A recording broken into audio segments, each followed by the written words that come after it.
doing not your job. You're not how much money you have in the bank. You are not the car you drive.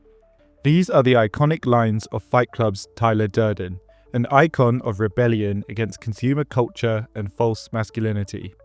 In my opinion, Fight Club is one of the greatest movies ever made, and Brad Pitt's best role by far. Most people see Tyler Durden as an anti-capitalist, an anarchist, a symbol of freedom for men. The man that many wish they could be, able to break free of societal chains and do whatever he wants. And he is all of these things to different extents. But something bugged me the more I thought about it. An apparent contradiction in his philosophy. Because even though Tyler preaches about freedom and about rejecting societal norms and constraints, he seems to contradict this in the second part of the movie when Project Mayhem begins. The same men who joined Fight Club to break free from society's rules now willingly accept Tyler Durden's new rules. They shave their heads, they wear identical clothes, and they even give up their names. And most interestingly of all, they don't resist this loss of freedom. Instead, they embrace it, go running towards it. They stand in the rain for days, begging to be a part of it. I knew I was missing something. How could Tyler Durden reject mindless consumerism, advocate for masculinity, but then push the exact same thing onto his followers? The mindless adherence to Project Mayhem, the loss of their individual identity. What was I missing? What was it about Tyler Durden that made men so willingly trade their freedom for his rules? It took me a while to puzzle it out. Time spent thinking, reflecting. Did Tyler betray his own philosophy? Is he just a hypocrite? Or does this apparent contradiction reveal something deeper about what Tyler Durden actually represents?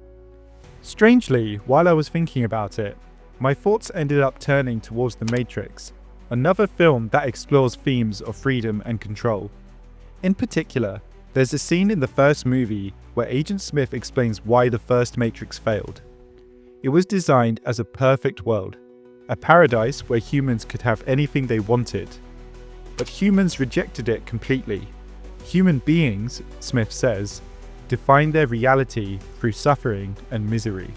Where everyone would be happy. It was a disaster. No one would accept the program. Entire crops were lost. This got me thinking about Tyler's followers in a different way. The movie shows how the narrator and other men are slaves of consumer culture. But in another sense, these men already had freedom. They could buy what they wanted, work where they chose, live how they pleased.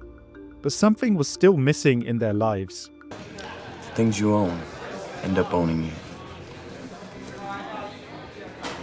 As Tyler puts it, we've all been raised on television to believe that one day we'd all be millionaires and movie gods and rock stars. But we won't, and we're slowly learning that fact. I started to see something that I'd missed before. It wasn't freedom these men lacked. It was authenticity, genuine emotion, a real feeling of belonging. This is what Tyler offers. This is what he represents. Something more powerful than freedom. Something more primal than anti-consumerism. Something that we all desperately crave. Purpose. There's no escaping reason, no denying purpose, because as we both know, without purpose, we would not exist. Look at how the movie progresses. First, the Fight Club itself. The raw, unfiltered experience of combat. After fighting, everything else in your life got the volume turned down. These men aren't just experiencing freedom through violence. They're finding meaning through conflict, purpose through pain, the inescapable rawness of physical conflict, the thrill of true emotion.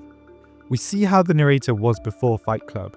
He describes himself as being in a state of perpetual half-sleep. In a very real sense, he was actually asleep.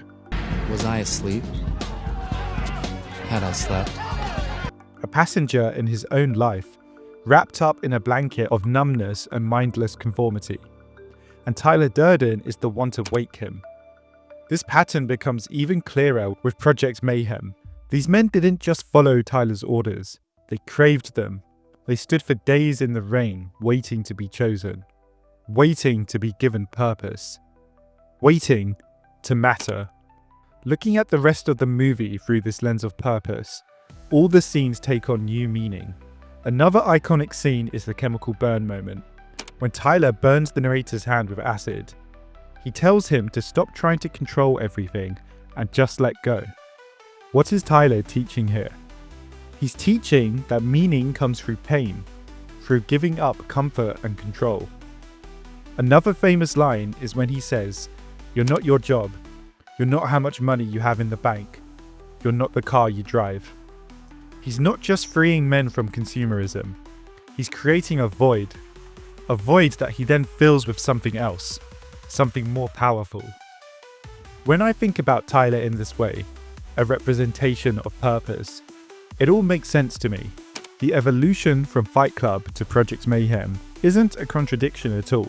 It's the natural progression of what Tyler offers these men. Think about how he escalates their involvement. First, the fighting lets them feel alive and feel real. Then the homework assignments give them small tastes of significance. And finally, Project Mayhem offers them the ultimate purpose. The chance to be part of something historic, something worth sacrificing everything for. We have no Great War, no Great Depression, Tyler tells them. Our Great War is a spiritual war. Our Great Depression is our lives. He's offering these men their own great war, their own historic moment, and their own chance to matter. This is why they accept everything. The loss of their names, their individuality, and their freedom. They're not rebelling anymore, they're serving. But they're happier serving a meaningful cause than they ever were being free. This led me to a deeper revelation about the message of the movie and what Tyler ultimately represents. The movie is telling us that we crave purpose more than we crave freedom. We'll trade our individuality for meaning, our autonomy for significance, for the chance to be part of something greater than ourselves. And Tyler represents this inescapable human need for purpose. This is the same thing that Agent Smith believes in. He tells Neo that there is no true freedom without purpose. It is purpose that created us. Purpose that connects us.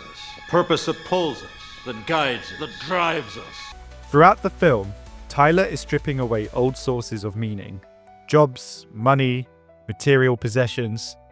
And he fills this newly created void with his own purpose. First through fighting, and then through rebellion. And then finally, with Project Mayhem. This is why I love Fight Club so much to this day. The movie explores so many different themes, multi-layered throughout the narrative. Themes of, yes, of course, anti-consumerism and masculinity, but also of identity and purpose. Subjects of deep importance to us, both then and now. And in fact, after writing this script and recording this video, I think I'm just going to go rewatch the movie. And that's the video for today. I hope you all enjoyed it. Leave a comment to let me know what you think, and if you want to see more videos just like this, please do like and subscribe, and check out the other videos linked on the screen now.